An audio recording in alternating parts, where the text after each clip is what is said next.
The hand of Yahweh was upon me, and carried me out in the Ruach Yahweh, and set me down in the midst of the valley, which was full of bones, and caused me to pass by them round about. And behold, there were very many in the open valley, and lo, they were very dry. And he said unto me, Son of Adam, can these bones live? And I answered, O Adonai Yahweh, you know. Again he said unto me, Prophesy unto these bones, and say unto them, O ye dry bones, hear the word of Yahweh. Thus says Adonai Yahweh unto these bones, Behold, I will cause breath to enter into you, and ye shall live. And I will lay sinews upon you, and will bring up flesh upon you, and cover you with skin, and put breath in you, and ye shall live. Hey, Yexer.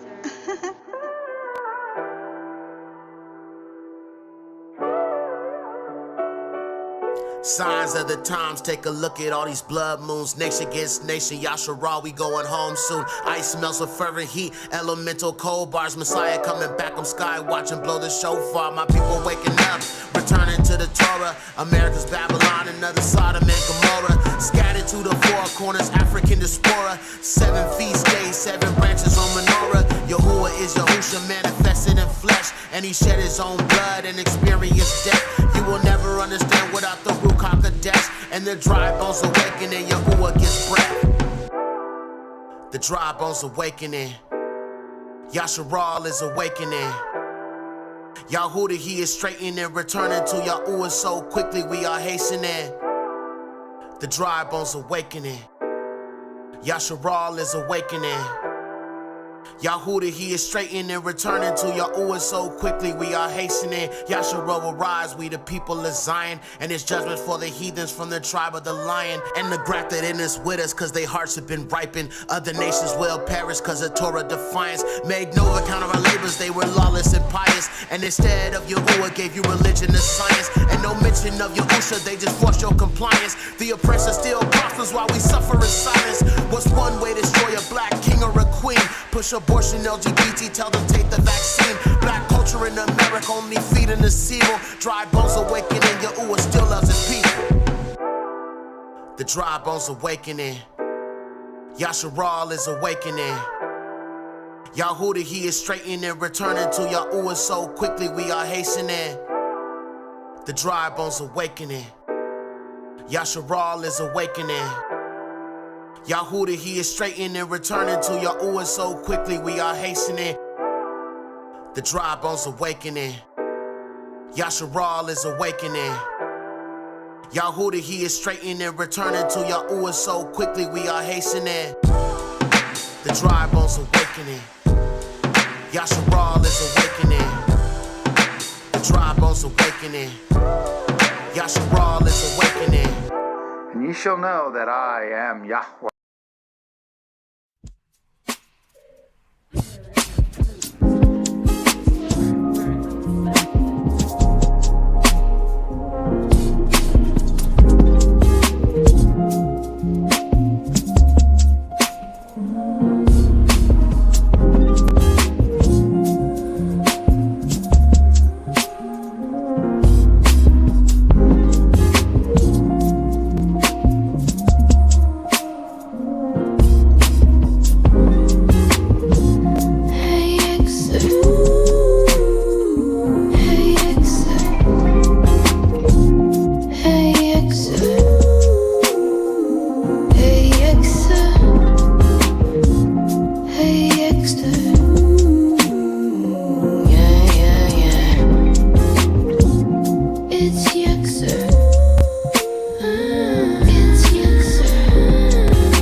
Ready to go, hit the like button for show. Yeah, you already know. Dun dun dun dun.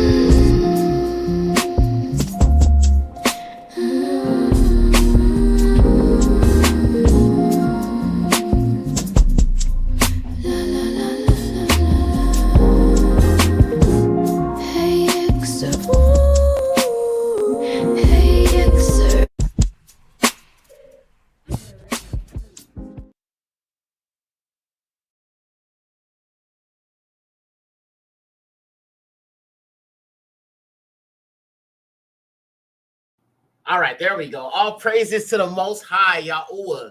Shalom, family. I hope you guys are doing well. Giving all praise and esteem to Yahuwah. You know what? Before we get into this, I want to just say, the Most High works in mysterious ways. And, I don't know if you guys saw Pastor Rick's live. Shout out to Pastor Rick Fletcher. Our enemies have done so much to keep us divided. And the Most High put it on my heart that if we have platforms, we need to be collaborating with other Israelites, right? I said that in my last stream. Sometimes we have to just put the ego aside. If there are people out here doing the will of the Most High, we should, collaborate with them, and help wake our people up, get our people to come back in covenant with the Most High. You know what I'm saying? And sometimes we got to just put away these differences, put aside these differences, collaborate with other Israelites, and, try to get the message of the Most High out. So all praises to the Most High. So this episode, I want to take this time to introduce some of you to our special guest today. He is in the chat. He goes by the name Yah is Very Real. Please be sure to subscribe to his channel. We're going to bring him on stage. We're going to have him talk a little bit about, his walk. Because first, before we do bring him on, I want to just play one of his videos real quick. And then we're going to watch one of his episodes. But be sure to check out his videos. But I want to just play you one of his videos so you can, talk to him and understand, what he's doing for this awakening. So let me show you this first video from him. You guys have probably seen this video. It's all over social media. It's hilarious. Let me show y'all this video, okay? Let me share my screen. Okay. All right, so this is one of the videos that he made, and he's been doing a lot of research, talking about, we the people of the book and all that, and so on and so forth. So let's watch this real quick, and I'll bring him on. Here we go. Israelites aren't black, neither is Jesus. I hate. Let me ask you something. Out of Ham, Shem, and Japheth, do you think black people come from Ham? Well, obviously. Ham is the progenitor of Sudan, Ethiopia, and Libya. Duh. Right. So a dark-skinned people, black, right? Yeah. What's your point? You forgot to mention Mizraim, a.k.a. Egypt, was also a descendant from Ham. So what? So, you just said that Ham is the progenitor of dark-skinned people, meaning Egypt was originally black. No, shut So now that we both agree ancient don't agree. Egypt, Kemet, is a black civilization. No. You know the story of Joseph and his 11 brothers, right? Sure, so what? So why wasn't Joseph, being an Israelite ruler in a land full of Egyptians, instantly recognized by his 11 brothers? Because he was black, like the rest of the Egyptians. No. Another example. Do you know the story of Moses? Yes. So you know that Pharaoh was killing all the Hebrew babies, but yet somehow he couldn't recognize Hebrew baby Moses that his own daughter presented in front of him. Well, that's because the Hebrew baby was black. No. Moses was black. Just like Pharaoh's daughter. Just like Pharaoh. Lie, they're not Another black. example. In Acts 21:37-38, Paul is mistaken for an Egyptian, but yet he is an Israelite from the tribe of Benjamin, as confessed by himself in Philippians 3:5. So yet again, how is a Hebrew Israelite getting mixed with an Egyptian?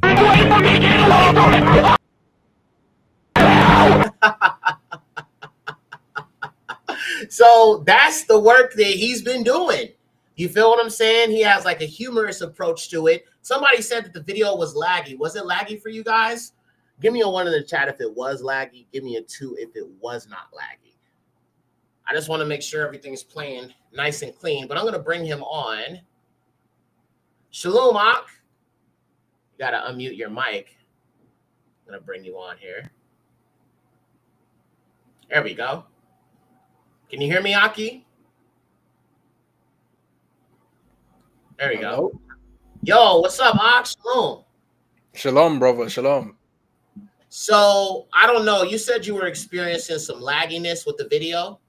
Yeah, I was watching it through the streaming platform that we're using right now, and I was also watching it through your live stream, and it seems to be clipping. It seems to be lagging a bit. Okay, no worries. We'll figure it out. But so tell us a little bit about you, man. I mean, we love the video. Like I said, I actually found out about you through that video. It was going crazy on TikTok, and what, they removed it? Yeah, it was like 10,000 likes. It was like almost like maybe I think it was around 500,000 views or something like that. It was like within 1 day. Not even 1 day. It was like 10 hours. The video was going viral. Like it was going viral throughout the platform. Everyone was sharing it, and then suddenly TikTok just removed the video, took it down, won't let me reinstate it. You know. So I mean, clearly it was resonating with a lot of people, and people's eyes were being opened. But it was, it had to be shut down as quick as possible. Obviously, because them folks. You know what I'm saying? Them people that claim to be the chosen, they'll be the first ones to come forward. Because it's like, honestly, aside from the Christians, you know what I'm saying? There's only two people really claiming to be the chosen. There's us, and then there's them folks. You feel what I'm saying? And unfortunately, we're not allowed to have free speech. As long as it's anti-Black, anti-Negro, whatever it might be, that's allowed to just, spread and all this other stuff. But when it comes to us talking about who we are, that's where they draw the line. I find that to be crazy.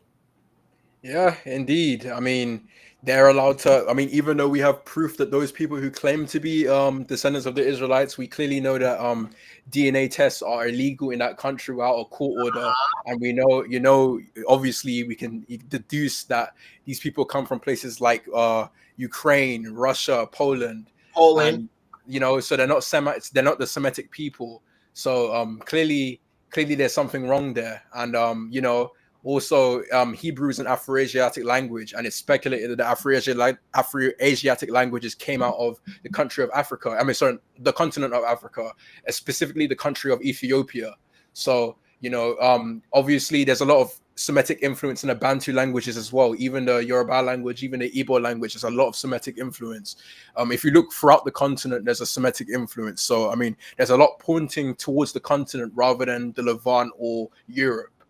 But so that's so true because if you think about like Bantus, right? You know what I'm saying? Obviously, my woman, she's Bantu, and she speaks Swahili, right? But if you look at the language and you compare it to Hebrew, it's so similar. Like the languages are so similar because you can tell that they're related to each other. Even when you think about the Ethiopian Jews, right? They have the most complete version of the scriptures, right? They have the Book of Jubilees, the Book of Enoch, all of that. So it's written in ancient Ge'ez. Ge'ez is an Ethiopian Shemitic language that they use that they had the scriptures translated from the original Hebrew.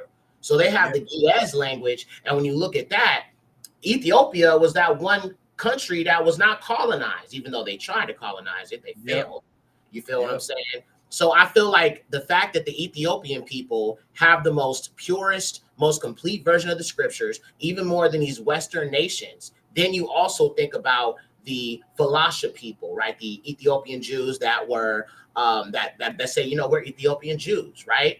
And they are said to also know where the Ark of the Covenant is. And it would make sense because if they're the tribe of Dan, right, there would probably, it's very likely that they would know where these things are because they are the true descendants. Now, they're also telling you that the Ish people, they actually have it as well. So the question is, who do you believe? Because the thing is, when you look at the scriptures and you read the scriptures about the Ark of the Covenant, when the heathens even got near it, even touched it, they will be struck down. So you cannot tell me these Amalekites who claim to be us, these Edomites, actually have their hands on the Ark. That doesn't make any sense. Well, you touched on a few topics there. You touched on the Swahili, and in my part 5 of the series that we're going to be talking about today, I talk about the Beta Israel. I talk about the Ethiopian Jews. I talk about the fact that they have artifacts from Solomon's temple. They have these artifacts in Ethiopia, and these same artifacts are are sketched in in Rome, in Titus's arch. He has an arch where he covers the 70 AD destruction of Jerusalem and how they confiscate a lot of the artifacts from the temple. And one of the sketchings shows them carrying away trumpets. And in Ethiopia, they have these exact same trumpets. They have these artifacts. They have a bunch of artifacts from Solomon's temple that they claim to have. Obviously, they claim heritage from the tribe of Dan. And also with the Swahili, the Swahili in my part 5 of this series, the Swahili, there are so many Hebrew Swahili cognates, like the ancient Hebrew roots of, because usually ancient Hebrew roots are made out of 3 consonants. They don't Right. use vowels. So these same roots are in the Bantu languages. It's in Swahili, it's in Basotho, it's in the Xhosa language, the Sotho-Swana languages. It's everywhere in the Bantu. It's everywhere in the Niger Congo languages. It's all over the continent. So I'm going to be covering this extensively in my part 5, which is coming soon. Right, and that's why I tell the Israelites, you cannot separate yourself from Africa. Okay, if you want to be a heathen, hey, by all means, go ahead, you can have that. But when you look at the fact that, so for example, we're talking about languages, right? So the ancient tongue, which we know what the Gentiles call ancient Hebrew, right, which would actually be written as called Abari, it was very similar to the language that the Canaanites spoke. That ancient Hebrew, that tongue, right? It was very familiar with the Canaanites, which is why they were able to communicate with the Canaanites. And also, if you read the book of Jubilees, it talks about the tongue of creation, the very tongue of creation, meaning that this language, this tongue that we've been studying and we've been looking at, is what was spoken even during Adam and Eve's time, right? Language did not change and be introduced until the Tower of Babel, which we know of is in modern day, what you call Sudan. We did research on that. We talked about how ancient Babylon, Nimrod's Babylon, Nebuchadnezzar's Babylon would have been in what we call Sudan, which is that Nubian kingdom. When you think about Nubian kings, you think about even if Babylon was the first central empire, right? And it had the pyramids and all that. We looked at the pyramids and then we saw, okay, well, I see where Egypt got its inspiration. It would have been Babylon. You know what I mean? But yeah, so these languages, they are very, very similar. The Shemitic languages. I mean, there are obviously different dialects and things of that nature when you think about the language, but ultimately they are all related. They are all related in some kind of way and have some sort of similarity to them. And think about it, it makes sense for Babylon to be in the Sudan region, which is near obviously the land of Canaan, because as what's it called, researchers and scholars say, that's a possible homeland of the Proto-Afro-Asiatic languages, which is where the dispersal point would be. So if the Tower of Babel was there and that's where all the languages were confounded and scattered, it makes sense for that to be the dispersion point. And we obviously have evidence of this through the languages that are in Africa and even in the Middle East today. Right. Hang on a second. I'm trying to fix this. Okay. Some people said that the comments were overlapping a little bit, so I took the overlay off. That way people won't get distracted by the comments. But yeah, it's also interesting. And then here's another thing that's interesting to me. When you look at the word Sheba, like the Queen of Sheba, right? If you break that word down, you get the Shabaim, which would be the Sabians. Okay, so when you think about some of the Sudanese people that are very, very tall, right? It's very likely that that Queen of Sheba came from those dark-skinned Hamitic Sudanese people, who you think of as the Dinka tribe today. Have you seen those people? Yeah, the Sheba, what's it called? The Mandinka tribes of South Sudan. They are I think they're the tallest people on earth, like naturally, in Sudan. Facts. And that's it. You know, you also think about like all the years that the Israelites were in Egypt, because we don't fully believe it. See, the Gentiles try to tell us that the Egyptian captivity was 400 years, but we know it wasn't no 400 years. They try to disprove that that's actually talking about current day America. But they did that on purpose. They removed it from, what's it called? They did that in the Masoretic text. That's when obviously the Ish people recreated and retranslated the Septuagint, retranslated what's it called, the Latin Vulgate, and they removed that prophecy. It's in, I can't remember. It's in Exodus 12 something, but it's supposed to be 430 years in Egypt and in Canaan, not just Egypt.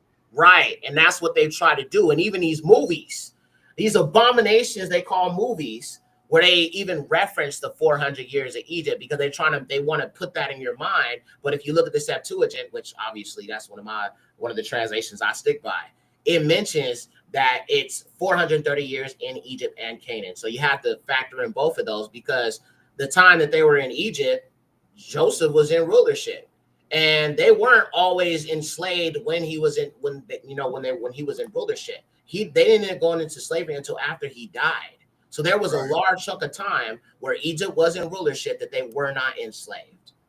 Exactly. Well, I mean, with that mistranslation, if you take into account that the 400 years cannot apply to Egypt, then where else in history has a people been enslaved for 400 years in a foreign country and afflicted by a nation who they've never known, a language that they did not speak? And it obviously points to the transatlantic slave trade that happened in the the 16th century. So, I mean, just by them doing that one mistranslation, they try and point it to Egypt and try and point it to themselves. And even then, it doesn't really make any sense, because if they call themselves the true people, how are these pale-skinned people supposed to survive in the African sun for 400 years anyway? The sub-Saharan African sun, exactly. How? They over here getting skin cancer, you know what I'm saying, melanoma, falling out, you know, laying on the ground, just dying out, crying from the pain, from the, you know, the sun burning their skin. You know, it just... logically, it doesn't make any sense. Everybody that's coming in, this is our brother. He goes by the name Yah is very real. And those of you guys who don't know who he is, let me just take a moment to show you some of the content that he's been, the research and the due diligence he's been putting in for our people to wake up to the truth. So let me just show y'all for a second here what we're working with. Give me a second. Okay. All right, let me just take you guys over to Twitter here. And I just want to show you guys some of the stuff that he's been showing. So, for example, this right here is... Actually, I'll let you explain this. Go ahead. This is... what's it called? This is a recreation of Queen Nefertiti of Egypt. I can't remember what dynasty she's from. But this is a recreation that she's done. She's I would recommend everyone to go and follow her on Instagram and whatever. She's a great artist. She's one of the only few reconstruction artists of today's time that are showing the Egyptians for who they truly were, which were a black people indeed. And obviously, as we know, if the Egyptians were a black people and the Israelites were constantly mistaken for Egyptians, then that would only mean that the Israelites were a black people as well. So in this tweet, I talk about how once you start to figure out who the true Israelites are, you then figure out who the Egyptians are by implication. And you also then figure out the Moors and how they conquered Europe. And they were kings and queens over Europe for centuries. And then you also found out how the Portuguese Jews were also black, the Portuguese and the Spanish Jews. And then the Inquisition happens and they get kicked out of Spain and Portugal. They go back to the west coast of Africa, and then that's when a couple centuries after, that becomes the kingdom of Judah. And then that's when transatlantic slavery happens, and they get taken all the way to the Americas, scattered across the four corners of the world. So, you know, once you find out who the true Israelites are, all the pieces of the puzzle come together. They do. And this right here, I mean, family, looking at this image, you can see this is definitely a melanated woman. There is no mistake. Obviously, it would be a Hamitic melanated woman, but nonetheless, there is no mistaking the spot on, you know what I'm saying, the spot on depiction. All right, let's look at some more of what he's got on here. Okay, so can you explain these here, starting with this? Oh yeah, gladly. So let's talk about the first one on the left.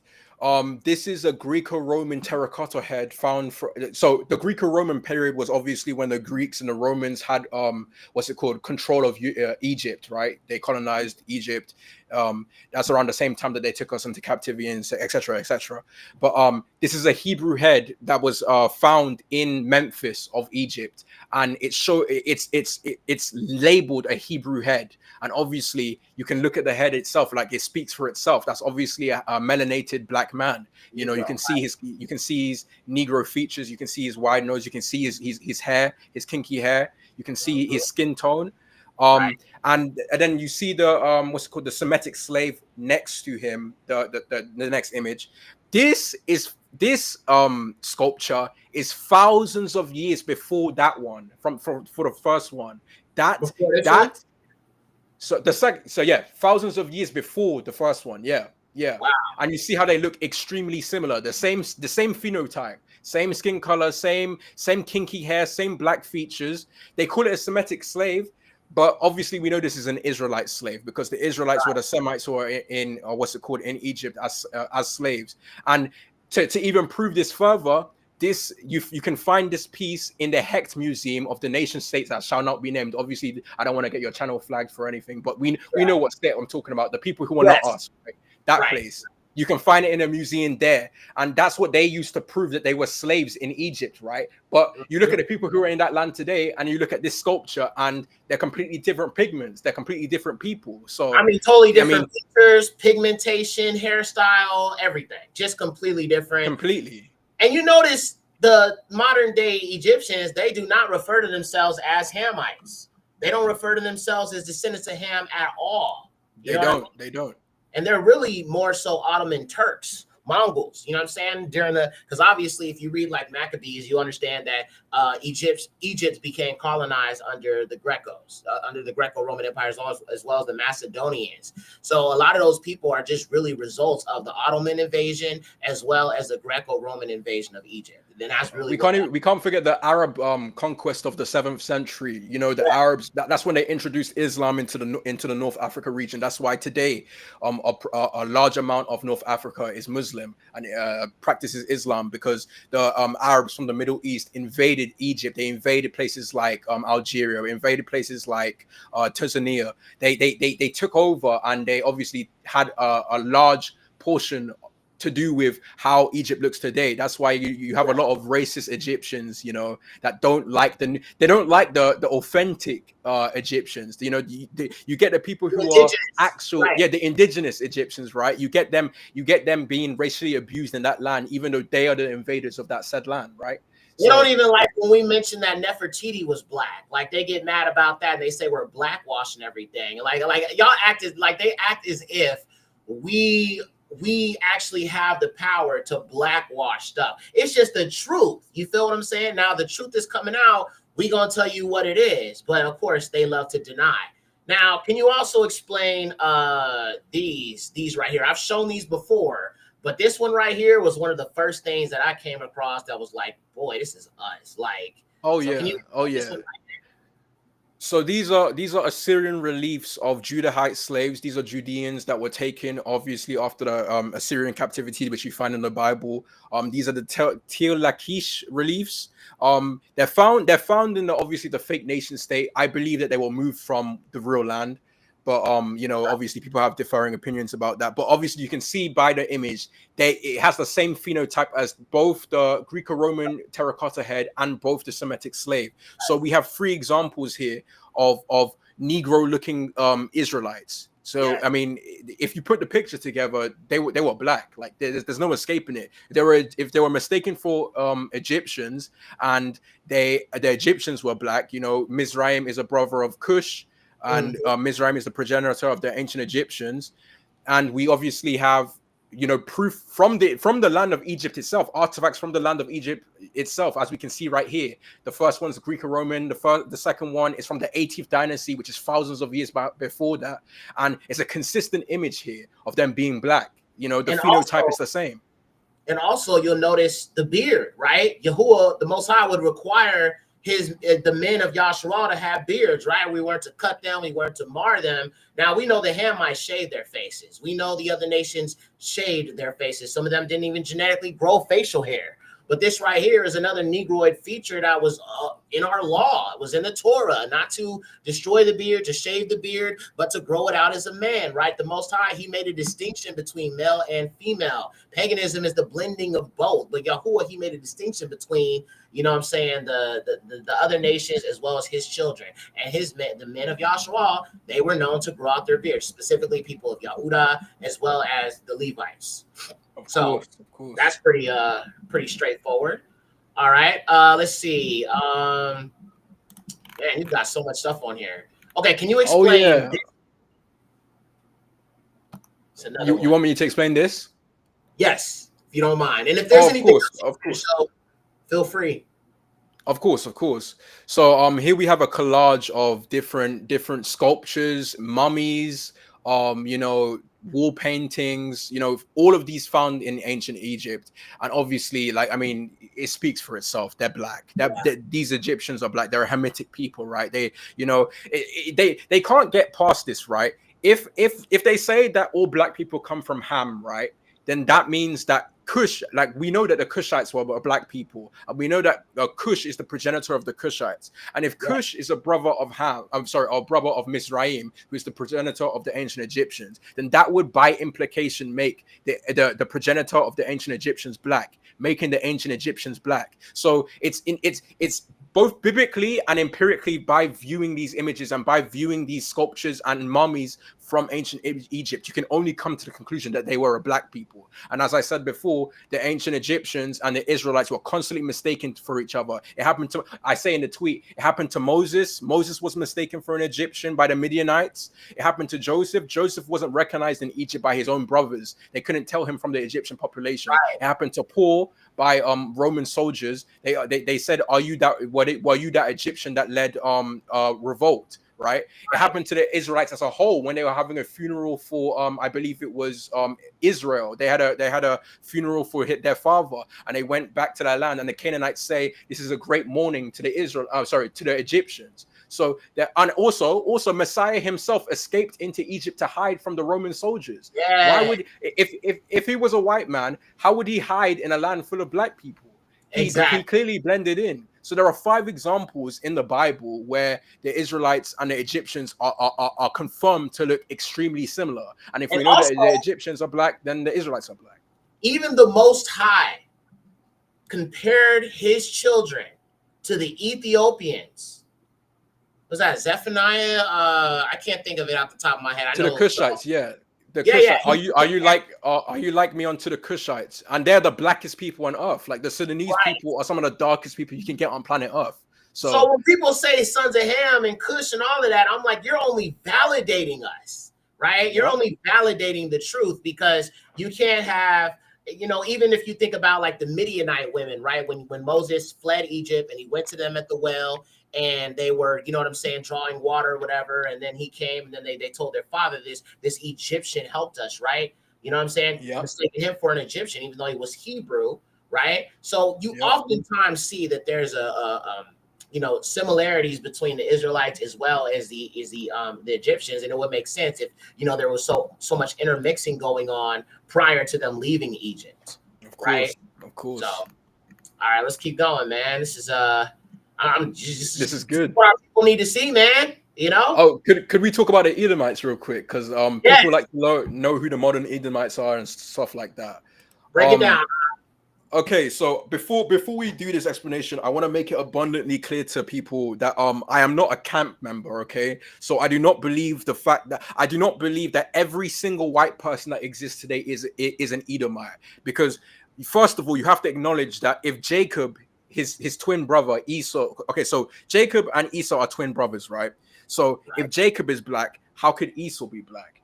Esau was a Negro. Period. Esau was a Negro. He was a Negro, but I will say that his descendants did indeed become whitened over time. They mixed with Horites. They moved to lighter climates. I talk about it in this tweet here. I say, want to know how Esau and Edom made their way through history? So obviously you have the progenitor who's Esau, right? And then he creates the Edomites. He mixes with Horites. He mixes with basically everyone except his own, right? That's why his family. That's why Isaac and Rebekah were very disappointed with him as well. You have the Edomites to the Amalekites. And I give us the scripture also. Genesis 36:12, by the way. And they know me. Everybody know I've talked about the Horites. I see. This is what people, I always tell people, miss me with this Esau is the white man. Now, I agree with you. I don't believe he was born Caucasian, but it is clear in the scriptures he ended up, his descendants becoming white. Yes. Mixed with the Romans. You know what I'm saying? The Ashkenazi. Yeah. I mean, how could they be Amalek if they're not Edom, right? Absolutely, absolutely. And you do also have chocolate Edomites, because he also took daughters of Keturah, daughters of Ishmael, and also daughters of Canaan. So there would be melanated, dark-skinned Edomites as well. I mean, we even have examples of this in West Africa. There's the tribe called the Edoma tribe, and they predominantly rock the colors red. And obviously, we know that Esau was associated with red. You know, so I mean, there's proof of this even in real time today. So like we have the Edomites going to the Amalekites, then we have the Amalekites that turn into Agagites, right? And then the Agagites turn into Macedonians. These are the Greeks, right? The Macedonian Greeks. And then the Macedonians, the Temini. Okay, so Teman this is the Timonid dynasty. Timon is a son of Esau, I believe. Yes. Yeah. So and then they transform into the Romans because Greece is essentially a proxy state for the Romans, right? You know, Alexander the Great makes way for Rome. They went through their conquest to all the way to India and stuff like that. Like Greek is a proxy. So the Macedonians turn into Romans eventually, and then the Edomite converts from Rome, because you know Rome. We know through Maccabees that the Edomites were converted to Judaism. Judaism, yes. Yes. Was that John Hyrcanus? After he ended up, you know, seizing Edom, he told them that they need to convert. They're going to be moved out of where they was at, so they converted, right? Exactly. Right. This happens through the Hasmonean conquest. Yeah. And then we have Antipater the Edomidian. Obviously, the Edomidians were the Romans, right? And he's the founder of the Herodian dynasty. He's one of the forefathers of Herod the Great. And obviously, Herod was the king during the birth of Messiah. He's the king of Judea. He's an Edomite, ish convert, right? Yes. And then we have one of the main books that these people use, these Ashkenazi people use, is the Targum Onkelos, and it's an Aramaic Targum, a translation of the Torah, and that person is also an Edomite. And then we have, you know, I mean, they say this themselves, that the Pharisees, the Edomite Pharisees are the progenitors of rabbinical Judaism, modern Jewry, right? Because remember, we talked about how those individuals had converted so that the Edomites would have studied the law, would have gotten astute in the law. And I'm like, why do you think that when Yahusha talks about the captivity, they say we've never been slaves? We know the seed of Abraham all went into slavery, be it Assyrian captivity, Egyptian captivity. So that tells you that they are not actually bloodline Jews. They are. That's a great point. That is a great point. Yes, sir. Yeah, yeah. So all praises, man. So, you know, family, these are just things that we've talked about on this channel. I've talked about the Templars. I've talked about the Romans, the Khazars, you know what I'm saying? The hidden bloodlines, the Horites, and all of these things. And this is just confirmation on some things we talked about. All right, let's keep going. Let's see. What else? There's so much on here, Ak. There's a lot. I want to try to avoid videos because I don't want it to. People are saying they were having issues with it playing. So no worries. All right, let's see. So let's talk about this because this is important. Okay. After my 100 proof series, I will be making a documentary on the true Holy Land, and I also will be talking about all the true locations of the Bible. I do believe that the Levant has very little to do with our scriptures. I believe that the Bible is indeed an African book, and most of the events of the Bible did take place, in fact, inside the continent, and that is our true Holy Land. An example of this is Babylon being in the area of Sudan. There's an area, what's it called? Yeah, it's on the Shinar is right over there. It's between the White Nile and the Blue Nile. That's a plain in between those two places. And obviously Mesopotamia is a Greek term which means the land between the two rivers, right? So you know that's that there. In the KJV they say that what's it called? Nimrod's kingdom. The beginning of his kingdom was Babel, Erech, Akkad, and Calneh in the land of Shinar. But if you look at the Septuagint and the Latin Vulgate, you get the name Sinar and Sinar, which is the same name that exists in in Sudan today. It's the exact same name, Sinar, right? It's completely overrun by Muslims, but that Sinar, that Senar, you find even in modern day Sudan to this very day, y'all. You know what I'm saying? And if you get the same word, if you look at it in the Septuagint as well, which is what you're seeing right here on this map. And even then, it makes sense, right? Why Nimrod is a son of Cush, and we know that the Cushite region was in Sudan, right? Why would Nimrod make his way like? Do you know? Like, it took the Israel. Okay, so we know that the Holy Land is in Ethiopia, right? And it took them months. It took them months and months on just to get to that Holy Land. So how long would it have taken Cushite to make his way out of the continent of Africa from Sudan all the way into the Middle East, in the way to Iraq, and then start establishing his kingdoms there? It makes no sense. That doesn't make sense. No sense at all. He would. I would think that Nimrod, right, the Cushite, the son of Cush, he would establish his kingdom where he's familiar, where he knows exactly where his family is, where he's familiar with, right, where family, exactly. exactly. Yeah, I mean, the Kushite region is in Sudan, and obviously, Nimrod is a son of Cush, and in the same region where the Kushite kingdom is, you have Shinar, which matches up with the Bible as well. It's the same place, and so of course Nimrod would be in the same place as his father, as his brothers. Ham is up there. Ham Mizraim is up there in the Egypt region. You have Put, which is ancient Libya, which would be next right over there, and you have Canaan, which we know obviously is in the Ethiopia region. So why would he move all the way outside of the place where all his family is and go to a completely a foreign land rather than staying in the exact same place where his not family knowing what other nations could be there, not knowing what he's gonna have to deal with, what difficulties he would have to deal with? I mean, you're gonna establish a kingdom where your family is, where people know who you are. You know what I'm saying? People that are familiar with you. You wouldn't just go to a whole nother nation and set up shop. I mean, that just seems a little strange to me. Of course.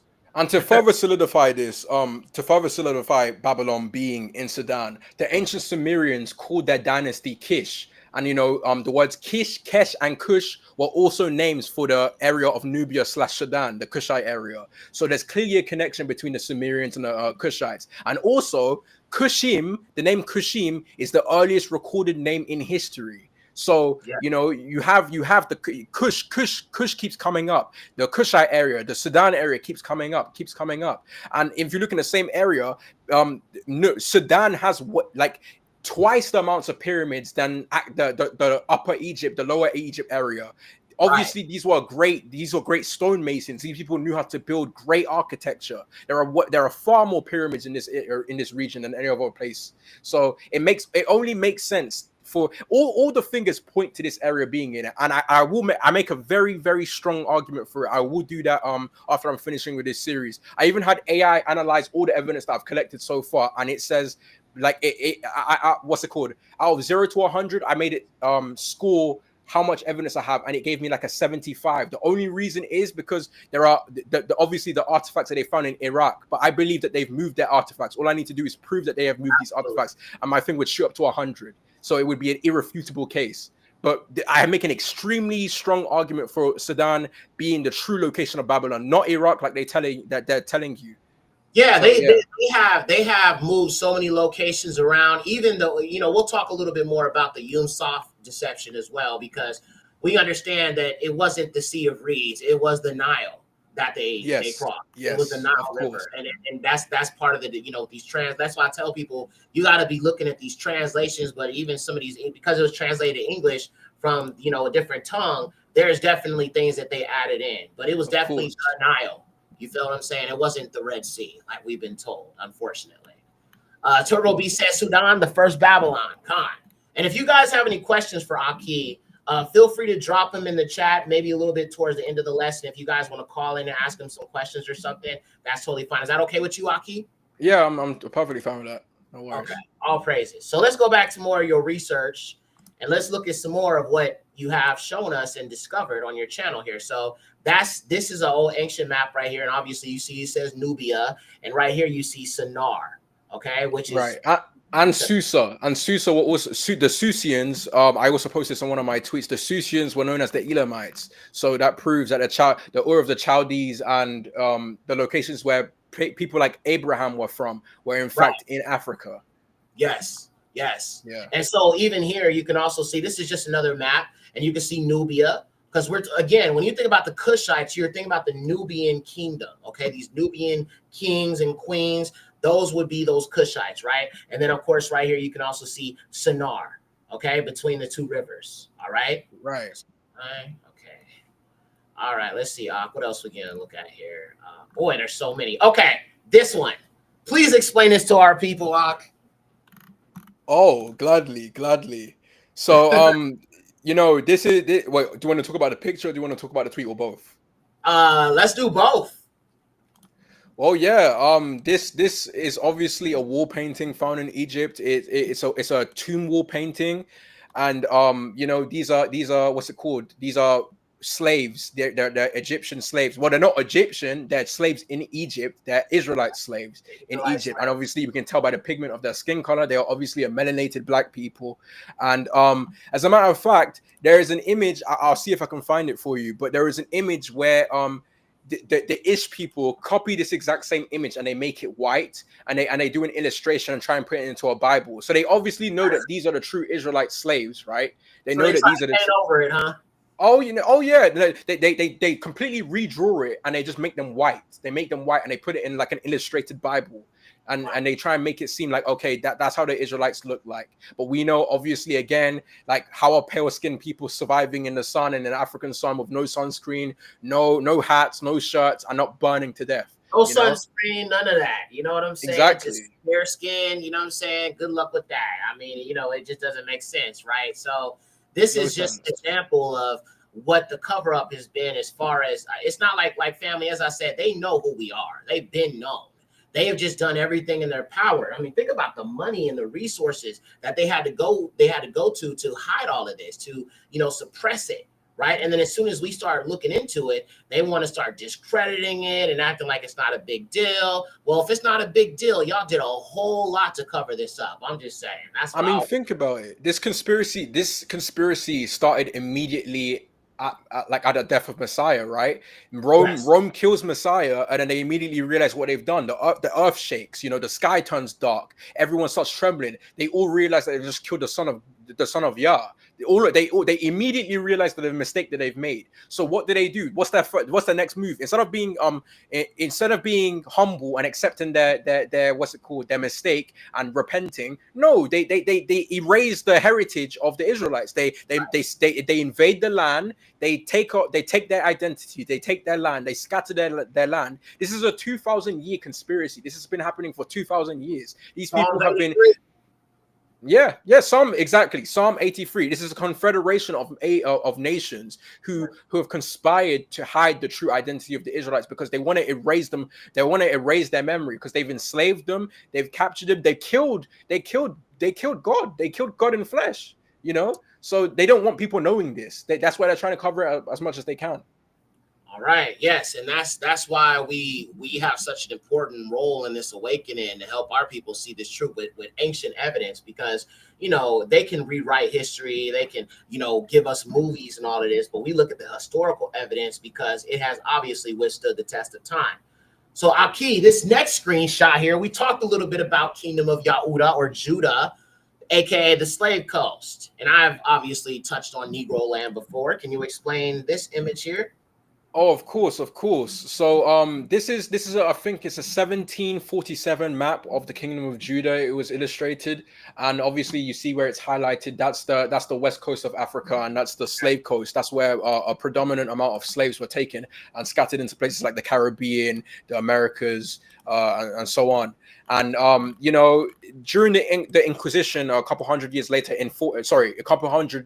earlier, in 1492, that's where hundreds and thousands of Portuguese Jews, black Jews, were exported and kicked out of their land and put in the west coast of Africa to stay there. And then that's the same place where these Ashkenaz people, that's where the what's it called? The papal bows. That's because you have to remember that also the Roman Catholic Church has a lot to do with our slavery as well. You have to remember this. People don't like to remember this. Like they what's it called? I can't remember what pope it was, but Pope Alexander, maybe, I can't remember, but he signed a papal bull for the enslavement and for the kicking out of Jews everywhere. And obviously we know that the real Jews were black, so they get kicked all the way down to places like Algeria. They make their way to the west coast. They get kicked into the west coast. Angola, modern state Nigeria, Niger, Benin, Congo, exactly. And they settle in these regions, and then a couple hundred years later they come back and call this place the Kingdom of Judah, and they call it the Slave Coast. And that's where they take these slaves. That's where they export these slaves in the hundreds and the thousands, and they put them in these slave ships. And obviously this mirrors Deuteronomy 28, and that's where they get scattered via ships into places, a land that they have not known for 400 years, like the prophecy that was given to Abraham. For 400 years they are put in a land that they don't know, taken by ships, Deuteronomy 28, from the west coast of Africa, which is known as the Kingdom of Judah on old maps. So all the evidence points to us being the people. There's no denying it. There's no denying it. They went to a specific place. Now, listen, don't you let these Gentiles lie to y'all and make you think they picked us up because of our color. No. No. They went to a specific place. They marked it as kingdom. This map was drawn by the colonizers because they had to assign an area where they could pick up a certain group of people, which were the Negroes, also called Negro land. And you'll look at the map here and you'll notice it says right here, it says Negro land. They went there specifically for Negroes. If it was about color, they could have went anywhere in the continent to pick up slaves. Yep. They came to a specific place to get a specific people, and they just happened to be the tribe of Judah. Of course, they could have went to South Africa. They could have went to East Africa. I mean, they did go to East Africa during the Indian Ocean slave trade, which I'll talk about later in one of my series. But there are so many places that they could have went in the continent, but they went straight to the place where they kicked out all the Portuguese and Spanish Jews, which, by the way, they called Marranos. And if you look in Spanish, the name these Jews were named as Marranos, right? And the name, the Spanish word Marrano means pig, right? And you look at the pigs that are native to the Iberian Peninsula, and these pigs are black pigs. So the term Marrano means pig. And if you look up a black Iberian pig, these are the pigs that are native to the region of Spain, and these pigs are black. They're black pigs. So that's another marker of proving that we are the people. Right. Absolutely. And okay, you know what? Let's talk about Olaudah Equiano. Okay, now a lot of our people that like to lean more towards us being Native Americans obviously have not done the research on this brother right here. Okay, can you please talk about Olaudah Equiano? Because I think when it comes to our people, I'll probably do a deeper teaching on him. But if you could just summarize for us the importance of understanding who this man is. Oh yeah. First off, I want to premise this by saying that portrait, I'm not 100% sure that because I've received some new information recently that portrait could actually be someone of great importance. Because usually when they make portraits of people, right, they don't usually make portraits of slaves. They usually make, you have to be very rich to have a portrait made of you during these times. You have to be extremely rich. You have to have a lot of influence and money. So to have a portrait made of you is of high significance. So I don't think this was a slave man. I think this may have been a composer, a monarch, so someone of very great importance. Someone showed me some proof that this could possibly, I mean, it's very out there, but this could have possibly been someone like Mozart. So, I mean, there are many sources that point to Mozart being a Negro person. Like, I'll tweet them out in a while. I'll tweet them out soon. But there's a lot of sources that prove that Mozart was of melanated. He was a melanated man. So I just want to say that this may not be Olaudah Equiano. This could be someone of great importance. So I just wanted to say that first. But yeah, talking about Olaudah Equiano, he's an ex-slave of Igbo descent, obviously of Nigeria. He's from the 18th century, and he wrote a book going through his travels and his obviously his slavery and being freed and all of that. And he talks about his heritage, and he talks about the Igbo people, and he claims. Well, I mean, it's even the Ashkenazi people claim that the Igbos are they say that the Igbos are Israelites, but obviously we have in the 1700s we have Olaudah Equiano also saying the same thing, that the Igbos descend from ancient Israelites, and to this day the Igbo people in Nigeria still practice several Israelite traditions, such as circumcision, naming ceremonies, and they circumcise on the 8th day. They do bride price, so you have to pay obviously the family of the woman that you're marrying. This is an Israelite tradition. They have traditional clothing, and there are many other traditions. As a matter of fact, there's a village in the Igbo land called Obugad, and they claim descent from the tribe of Gad. They claim descent from what's it called? They say they come from the son of Gad, who is Eri, and they have a lineage list that trace all the way back to Eri. So they're very in tune with their traditions out there. They're very in tune. They know that they're Israelites out there. A lot of them, it's all over the West African culture. It's everywhere. Yeah, you ain't gotta ask them; they will tell you. Okay, they will tell you. We are the tribe of Gad. We are the Igbo. We are the Israelites. We the chosen. Now, so my understanding, as I said, he was one of the first individuals, Negroes, that I really started studying to kind of tie this all together for me. So the thing about Olaudah Equiano is that he was, as you mentioned, he was an Igbo who was shipped and brought on these slave ships. Okay, and he actually chronicled his travels and his experiences on these slave ships. And one of these Europeans ended up giving him the scriptures, and he saw the scriptures and he read the scriptures and he said, well, what I see in here and what is mentioned in this scripture is what my people do. Okay, so the circumcision on the 8th day, the 7-day observance, the, you know what I'm saying, just all the different traditions we look at in the scriptures, including the feast days and all of this. He knew in that moment that that book was actually an Israelite book, even though it was introduced to him by Europeans. Okay, so Olaudah, and even the name, Olaudah, Judah, Yahudah, Yahuwah, Yahusha, right? So even the name gives it away to who he truly is. And that's why I say, like, there's so many individuals that I think that a lot of our people are not aware of that have known this and been talking about this for quite some time. We're just now starting to understand who these individuals are. But I want to definitely do a deeper teaching on Olaudah Equiano because there's just so much more about him that I think our people need to understand and see. So Of course. we'll definitely go deeper into it. But yeah. Okay. So this is we're gonna move on. Let me know if there's anything else you wanna show us, because I'm just scrolling through your page right now. Oh, could we? I mean, I'm sure that most people in the stream know who Karl Marx is, right? Karl Marx. Karl Marx, the founder of Marxism. You know, Marxism. It's right over there next. Is it this one? No. It was right there. You see where you get the Ruddy ducks, right next to it. The Ruddy ducks. Yeah, this you one? see that. Yeah, that there. Okay, let's check it out.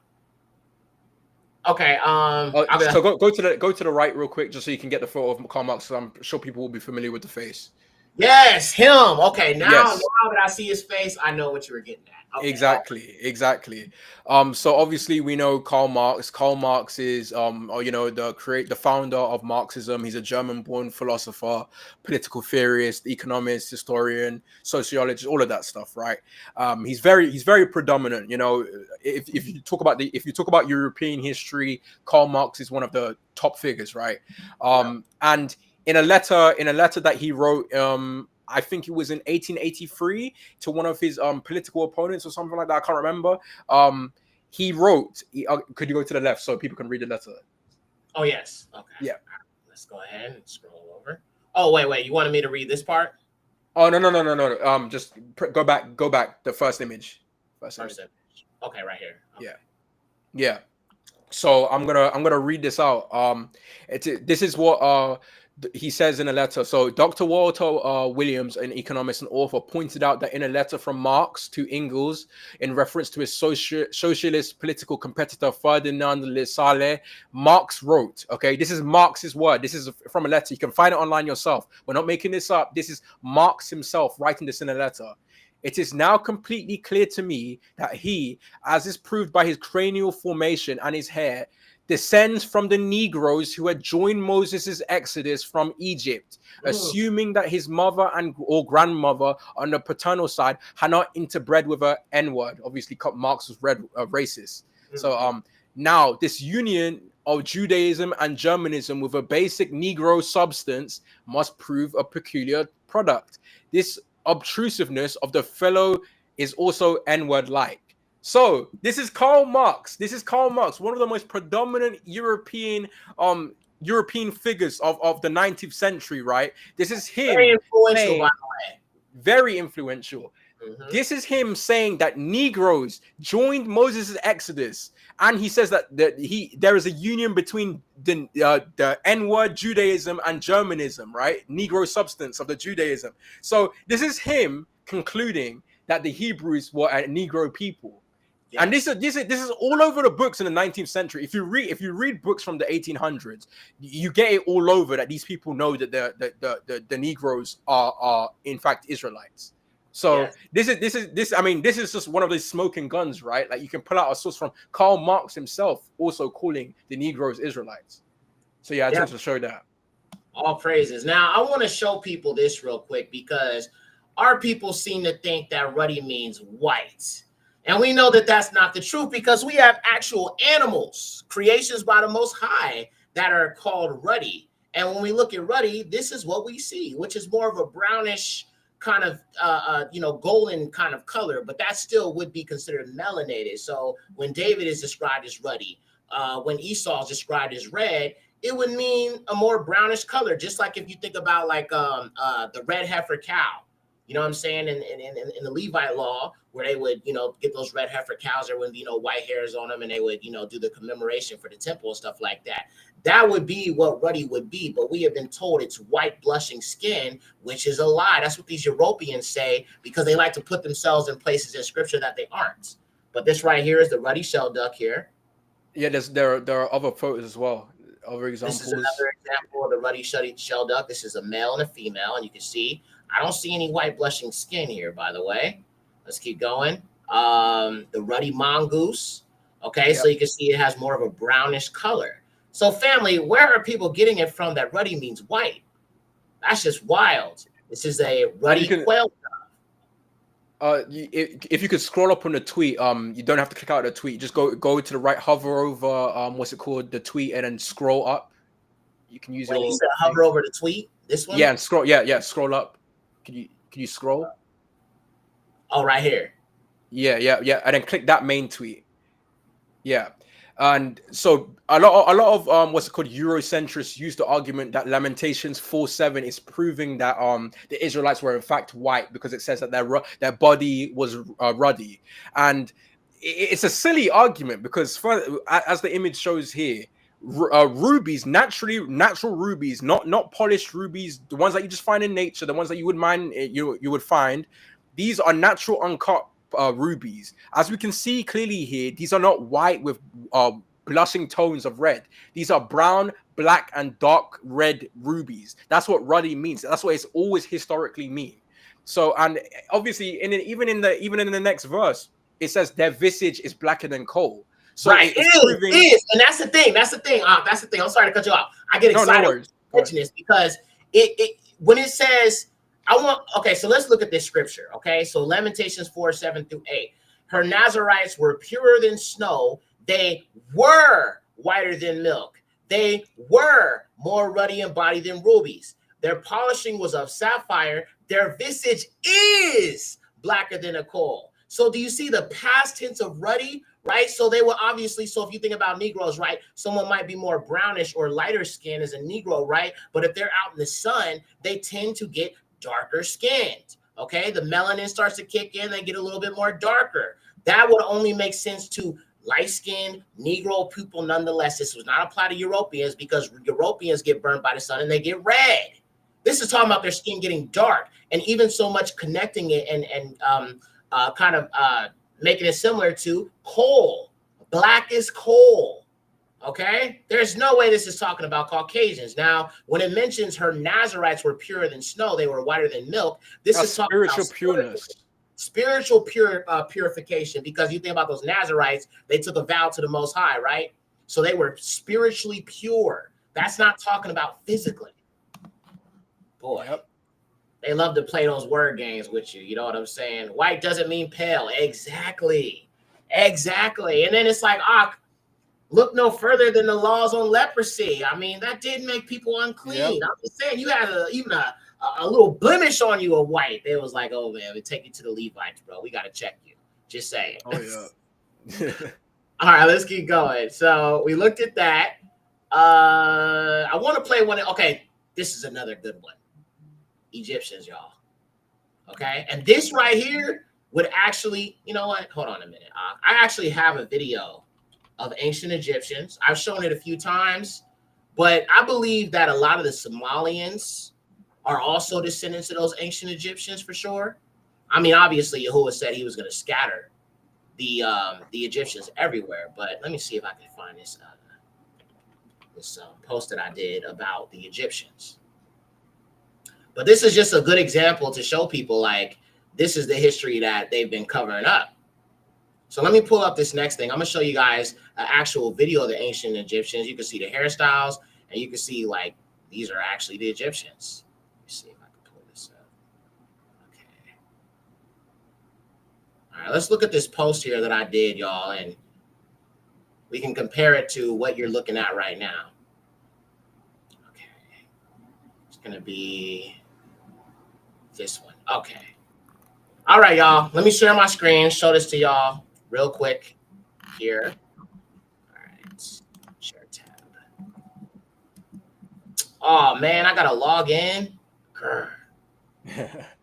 That's all bad. Okay. I can't even show it because I gotta literally log in, man. That's terrible.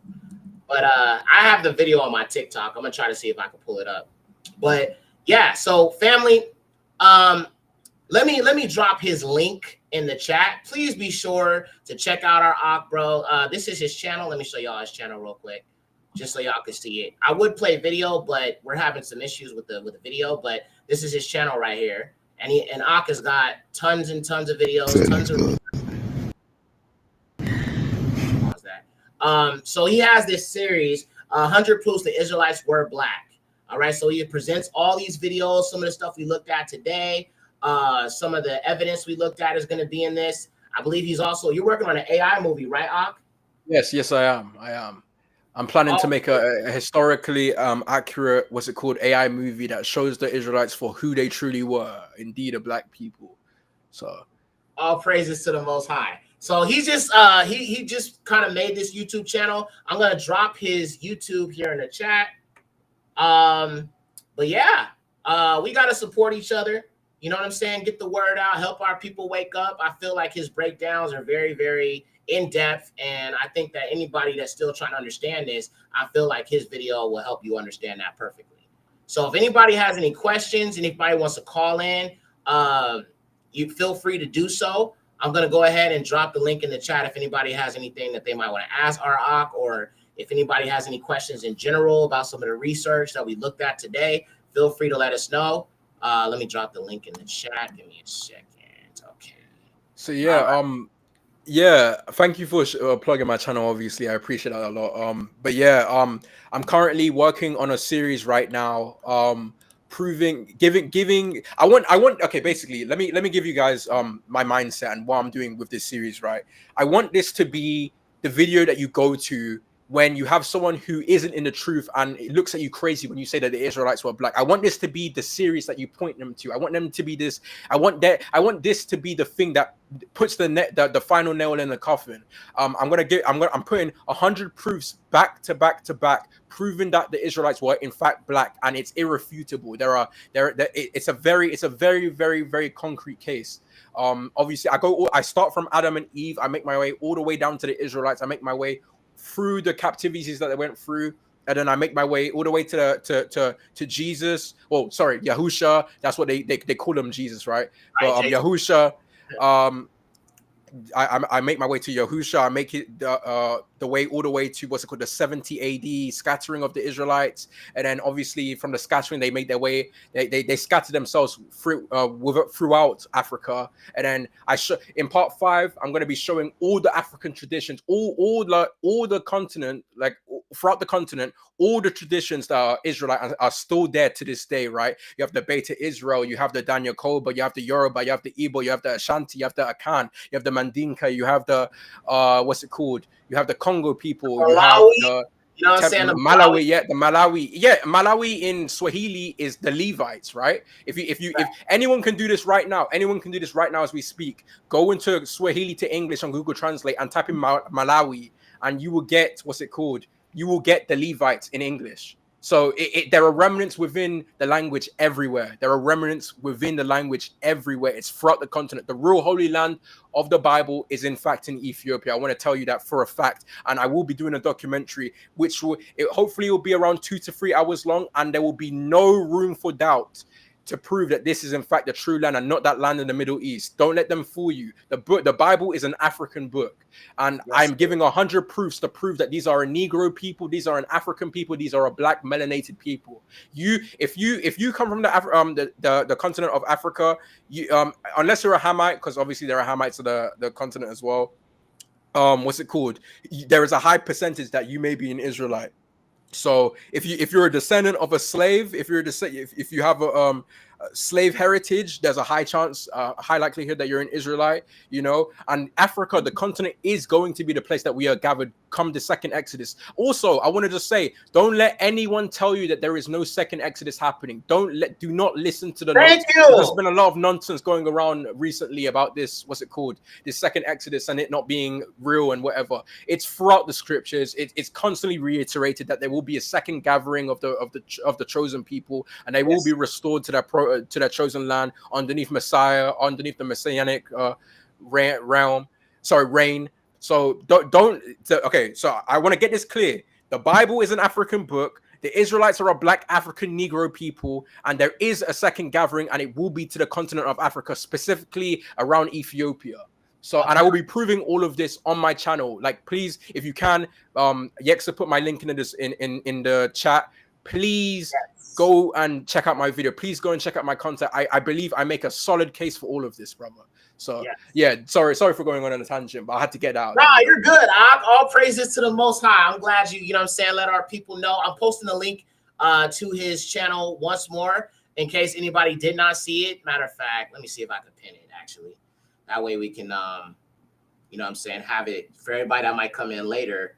You'll be able to check out his channel. Oh, someone brought up a great point. Yeah.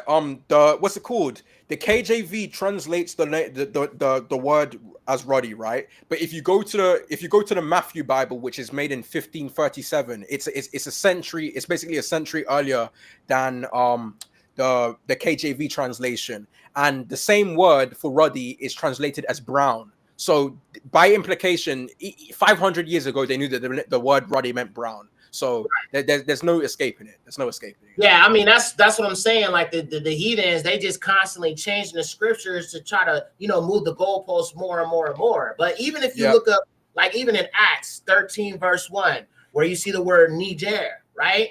If you look at older text, it actually says black man. I kid you not. I saw it myself. I was like, wow, that's really wild. And of course, in the continent, you've got a country called Niger. Yep. That the Europeans can't seem to stay out of, by the way. Yep.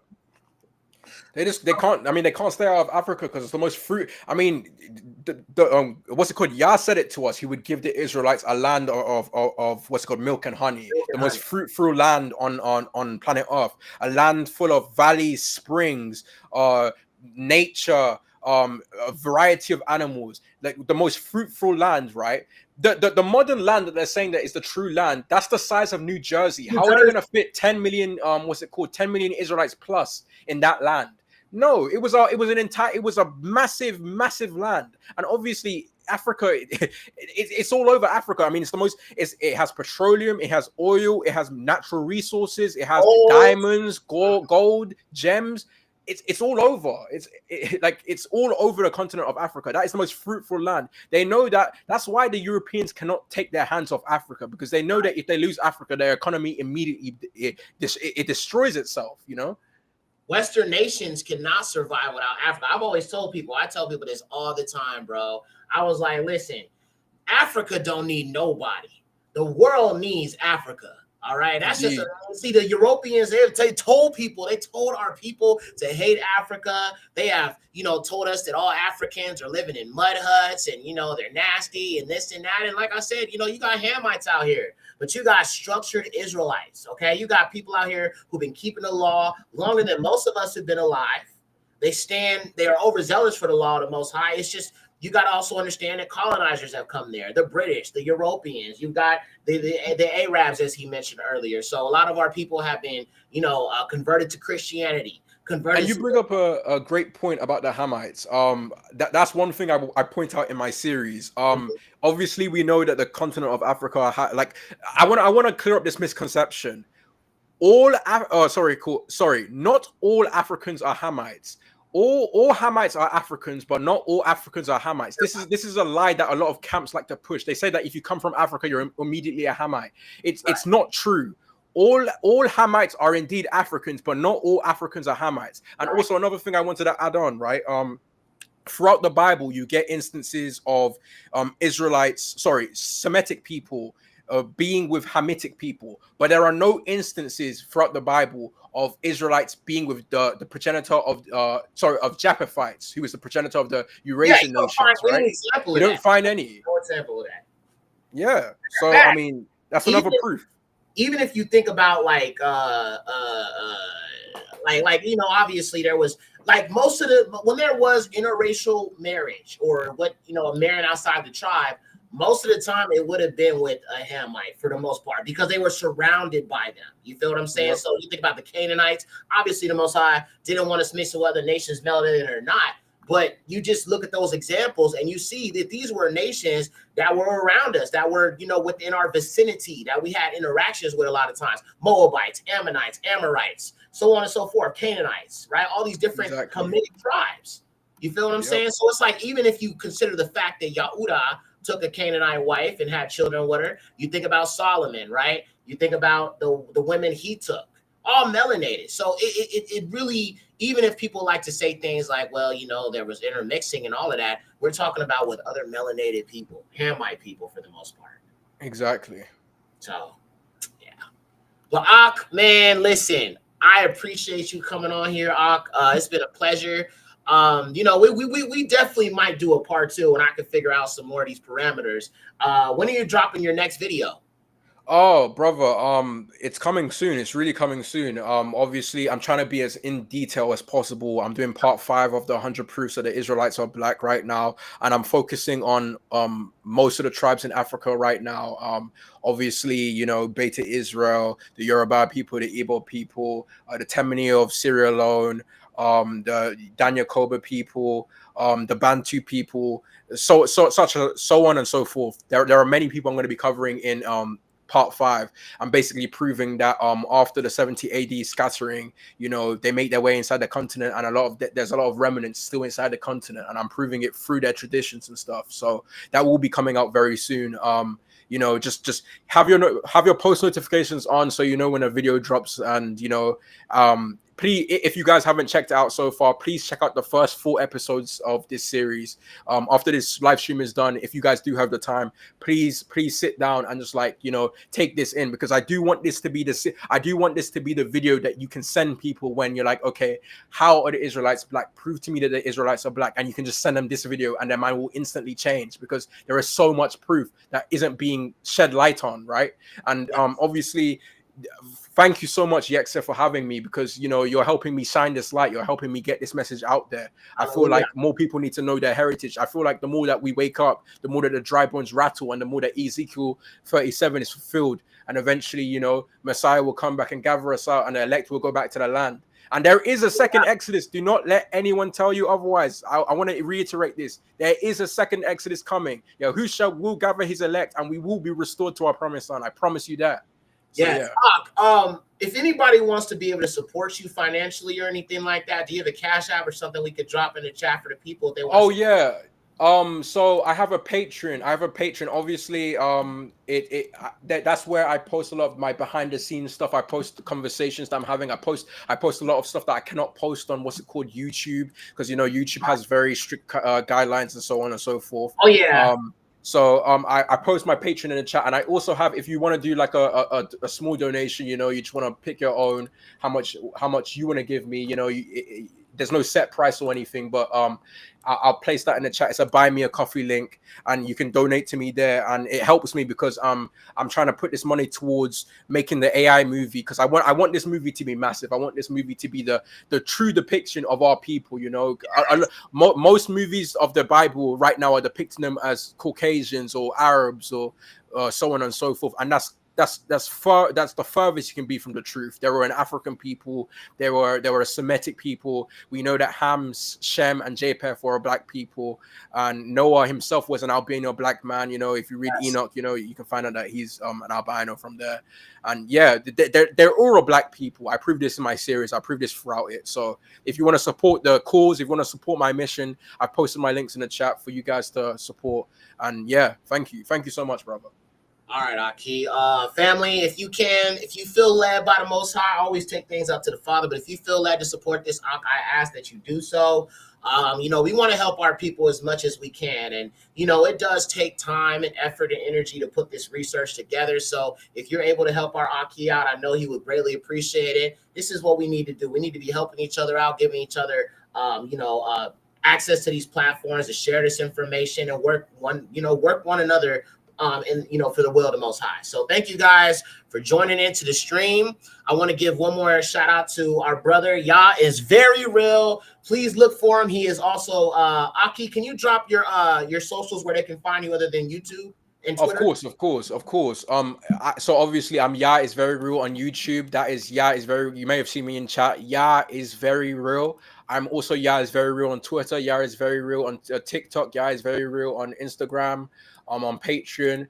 That's my everywhere essentially. So I'll post my Twitter in the chat right now.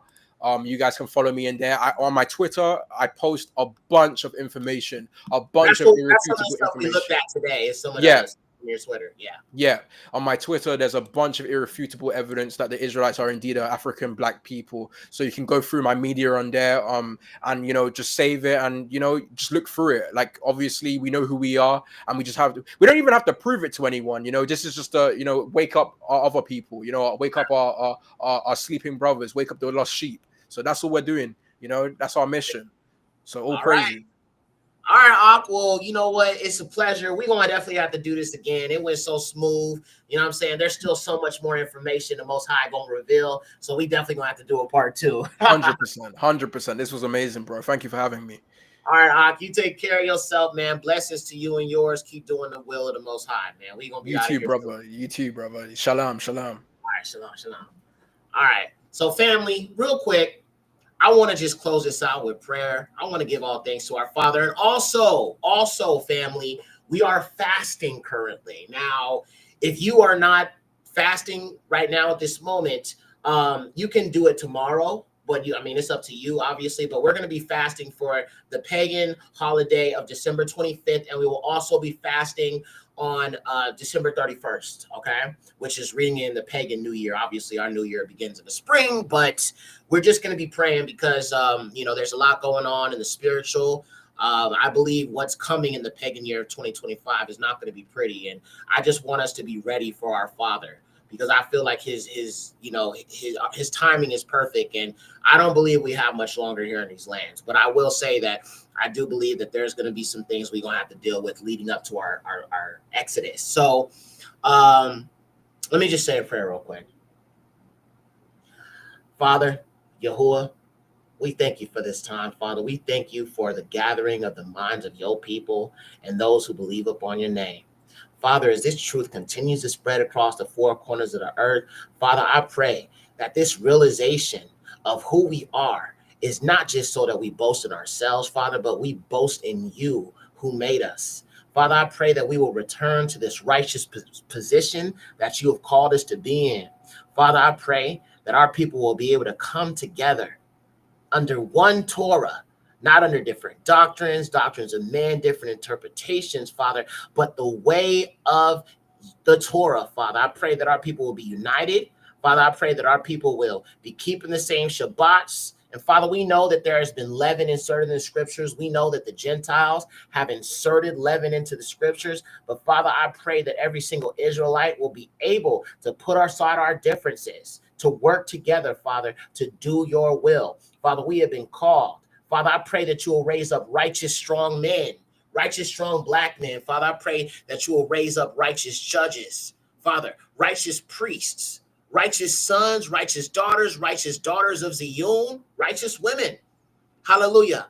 Father, we pray for protection in these last and evil days. Father, for we see the enemies and how they are setting up a plot against us, Father, to set up snares to lead us into wanting to stay here in America, or whether it's the Native American doctrine or whatever it might be. Father, I pray that our eyes will be opened and we will walk in truth and strength of your word and look to Yahusha, not man, but Yahusha for our deliverance. In the name of Yahuwah, Yahusha, in the name above all names, Akan u Aman. All praises to the Most High. Family, thank y'all again. Please hit the like button on the way out. It's very, very much appreciated. Thank you to everybody that has been here, stuck by to watch the show. We appreciate you. Shout out to everybody in the chat. Shout out to the mods and everybody that joined the stream. And that's it. But yes, we're going to be fasting December 25th. I've already started my fast, but December 25th and December 31st.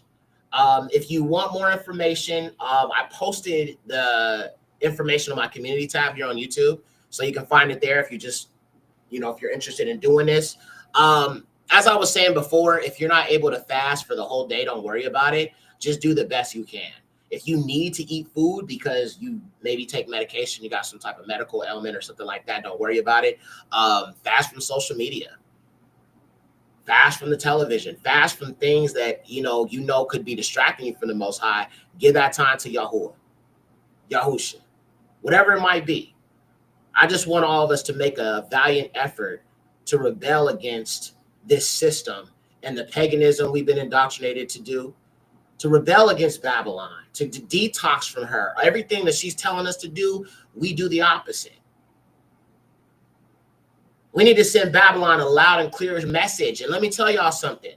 When the Kadashim, the chosen ones of the Most High, they come together on one accord and they pray and they sing to him and they call on his name, that's when real power is demonstrated.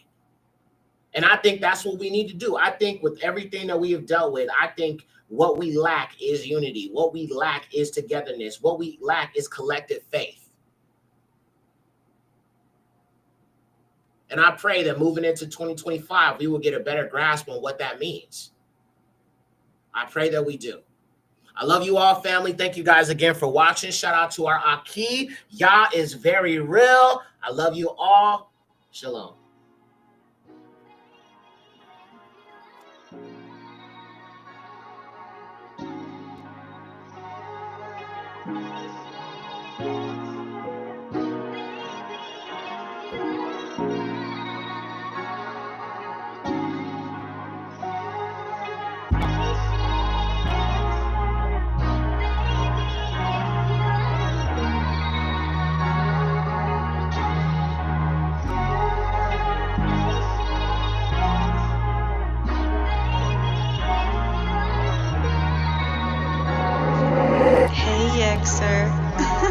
Hey, the laws ain't done away. Hey, a follower of the way. Yeah, King Yahusha is the way. Yeah, hey, the laws ain't done away, done away, done away. Hey, the laws ain't done away. Hey, a follower of the way. Yeah, King Yahusha is the way. Yeah, hey, the laws ain't done away, done away, done away. Hey, Yasharel, we the Kadashim progeny. And them curses got us living so lawlessly. Fell into idolatry, Yahusha is the prodigy. Babylon pulled us into sodomy pornography. Seed of Satan brought falsity so flawlessly. Deuteronomy told us this was prophecy. Chapter 28, it speaks of these atrocities. They tried to hide slavery, but never offered us apologies. Wrote this album for my people, ain't no stopping me. Modern day Moses and Yahuwah, he is calling me. Censorship ain't stalling me, he gave his laws for all to see. In his kingdom there is solidly just harmony. Yahusha the Messiah, yeah, he kept the law perfectly. Lamb of Yahuwah wasn't limited to carpentry. Spoke in parables, taught the law so ardently. The Torah made flesh and he lived it so awfully. Messiah kept the law so it shouldn't be hard to see. Set apart spirit, help the law become a part of me. The narrow road I'm walking, that is honestly an odyssey. The law ain't done away, that is obviously some mockery. Yeah. Hey, the laws ain't done away. Hey, a follower of the way. Yeah, King Yahusha is the way. Yeah, hey, the laws ain't done away, done away, done away. Hey, the laws ain't done away. Hey, a follower of the way. Yeah, King Yahusha is the way. Yeah, hey, the laws ain't done away, done away, done away. Hey, Yexer.